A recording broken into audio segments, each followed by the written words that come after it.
gonna get hit. Ball pops out. Redskins touchdown! Preston Smith picks it up in the end zone. And Alex Smith is hurt. And FedEx Field is silent.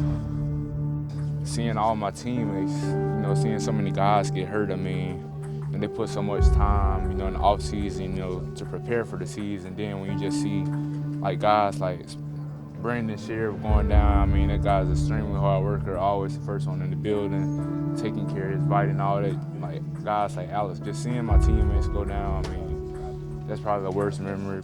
There's a lot of injuries, man. I've never been a part of anything like this before, where guys just kind of fell down like flies, I really believe in the personnel we have, believe in our coaching staff. We as players have to find a way to be consistent, find that consistency, and we just got to find a way to be the same defense week in and week out that gives our offense and gives our team a chance to win. I do understand we have one of the best fan bases in the league, and right, wrong, and different. They by our side, we got to be by their side. 2019, we're going to come back. Hopefully everybody can stay healthy, and we're going to be hungrier than ever. And for the Redskins, it's back to the drawing board. Going to have to evaluate everything top to bottom. Of course, the coaching staff, it'll begin with them. Well, you have to shift gears. First of all, you have to, get your players out of the building, say goodbye. Hopefully they have a good offseason, take care of their bodies. And then you have to address your coaching staff. We had staff changes, so I went through a lot of interviews, defensive back coaches, linebacker coaches, tight end coaches. Obviously went through the process, and that takes a lot of time, quarterback coaches. And then once we got our staff ready, we could start to evaluate and dissect what we did last year as a staff, our tendencies, what plays were good for us, what weren't good for us, what we can fix moving forward. I think Greg Minuski is a good defensive coordinator, and he doesn't get enough credit. But adding coaches with experience of calling defenses. Ray Horton's called defenses in his career. He's been very successful as a coordinator. Stay up, we're good, we're good. Same intensity tomorrow, all right? Because he's always seam until you tell him differently. Hook, so who you hooking on? Rob Ryan's called defenses. So to have those guys add some ideas to Greg as the season goes on in the red zone, third down, it's going to help Greg a lot, for sure. Just love the energy of this building and getting a chance to watch the players, all the tape and everything. It's it's exciting to be here. These guys have been great to make you feel welcome. I'm coming in a defensive staff with Greg Minuski, Jim Tomsula, and then Jay's been fantastic. So, feels great. I already feel like I'm at home. Just real excited. I already feel like I'm part of the team. The Redskins have promoted Kevin O'Connell to offensive coordinator. He was their passing game coordinator last season. He is their Zach Taylor. Right. He is their Matt LaFleur, Sean McVay. And they really value him. They don't want him to go anywhere. So they promoted him. For us, it was really just trying to figure out, okay, what just happened this past season.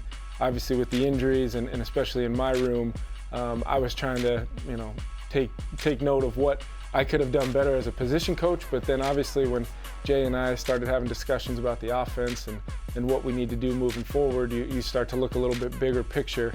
And from that standpoint, just trying to figure out what we want to be. Kevin's got a lot of bright ideas. He's very, very bright. He's played quarterback. He's been with Chip Kelly. He's with the Patriots a little bit as a player. So having him with fresh ideas is excellent. Just get excited. I'm fired up about it. The thought of getting these guys back healthy, going through the process of free agency, adding players to your football team in the draft. What's not to get excited about? There are questions that we have, but we have to do a great job as a staff and as an organization to answer those questions with free agency and the draft and be positive about who we have playing. We're going to add great players to this team, get our players back healthy, and get after it.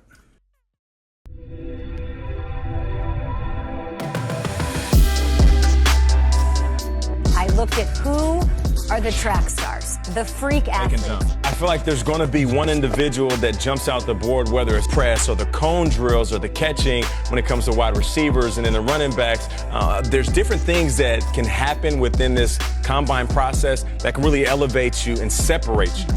For me, it's behind closed doors, get them on the board, which means they have a giant whiteboard. They give them a marker and they say, okay, draw up your favorite play from college. I've had GMs tell me that you can learn more in those 15 minutes than you can in all the physical workouts that you could possibly do over the pro days and the personal workouts. Yeah. If you can't speak the language of an NFL offense, you might have a lot more struggles than you would even if you could rerun a fast 40. You know, being in the personnel department, there's no break. Once the season is over with, that's when our season really kicks in. Because now you're dealing with all the college all-star games, East-West, Senior Bowl, and then the combine. And you come to the combine and watch the guys work out. Some of them run faster than you expected. Some of them run slower than you expected. Then everything is not exact science, but you want to make sure you do your homework on the guys that you got on the board. No one man gonna say where a guy belongs, where I should put him. Questions are always asked if there's a guy that we feel like it should move him up or should move him down. And if we're not in agreement, we'll watch him again and we'll ask around the room what you think on the guy. And if there's a big discrepancy, we certainly put that guy on the side and come back to him later. My whole intent of being here is to get to know these 60 guys the best way I can. With Kyle, obviously Doug and Bruce and everybody in the room with them, the coordinators. It's a great experience. You can learn a lot about guys in 15 minutes. Not everything, but you can learn quite a bit. You know, in this combine setting is trying to find out how much these kids can learn, the mental capacity of the kids. You can learn a lot in 15 minutes from a learning perspective. You know, it's Coach Gruden's in here, Bruce Allen, Doug Williams, Malcolm Blacken, myself, Tim Gribble, the area scout, and Brian Zekis, our scouting coordinator. That's everybody that's in this room. This is a time for the coaches to really cut the tape on and figure out how much the kid can learn. I think some of these guys are well prepared for the interviews. They're great kids. They're obviously getting interviewed for a reason because they've had a special career at whatever college they went to.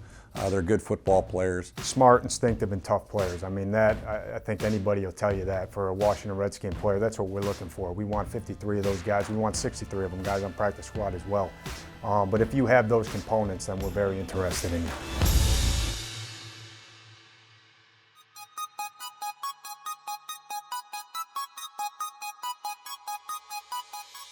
How would you feel about using some of your draft picks to move up in order to take a guy that you do fall in love with it? Oh, that's way early right now. You know, I didn't even know. There's a lot of great players in this draft. There's some really good offensive linemen. There's some really good linebackers. There's some good corners, some receivers that can really run, and they're huge. So there's a lot of great options out there in the draft. How do you feel about quarterbacks that are, say, under 6 feet tall? Who you talking about? Do we got one under 6 feet tall in the draft? Not yet. Huh? He's actually 5'10" and 180. Well, you know, it's hard to say how I feel about him because we never had one. The only guys I know that Russell Wilson was, I think, a little bit under 6 feet, and he's been pretty successful in this league. And when you watch Kyler play on tape, I don't think there's any concern about his height. He can make every throw from in the pocket, outside the pocket. He's going to run extremely fast. He's probably 4'3", 4'4" guy. So very exciting young player that's going to be an excellent NFL quarterback. We're going to add players to every position, add competition. That's what's going to make us good. We have a core nucleus of players I feel great about, without a doubt. But adding players to every position is critical to your franchise's success. We're going to get 9 to 12 players from this combine on our team this year who are going to help us.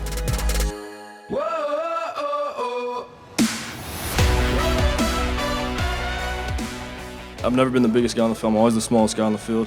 And I've said it multiple times, you know, I feel like I'm the most impactful guy on the field and the best player on the field all the time. So, you know, that's just the confidence that, you know, I have in myself, you know, my teammates have in me. And I've always had to play at this height. It's never, you know, I don't know, everybody's trying to make it out to be something, but at the same time, you know, I just go out there and play the game that I love.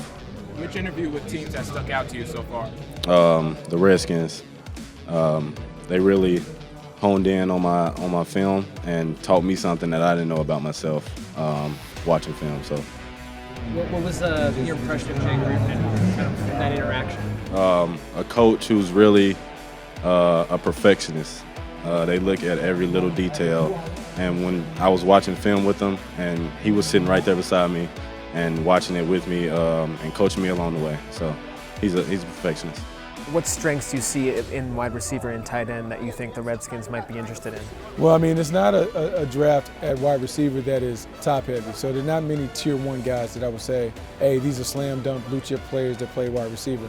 But there are a number of what I would call playmakers in the 2nd and 3rd round. At tight end, this is the year to get a tight end if you need one.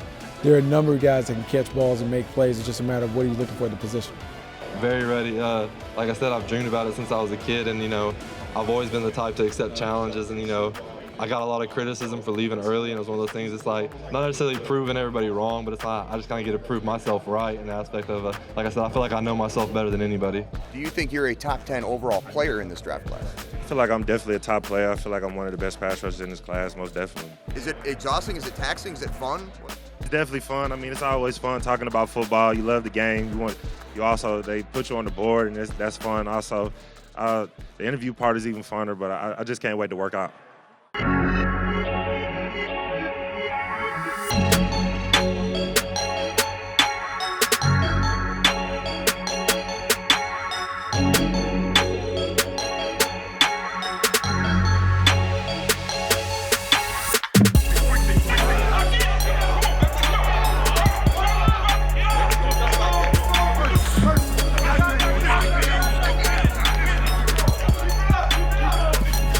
Very efficient, no wasted movement.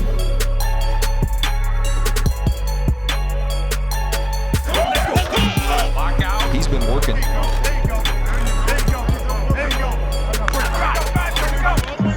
All right, here's DK Metcalf.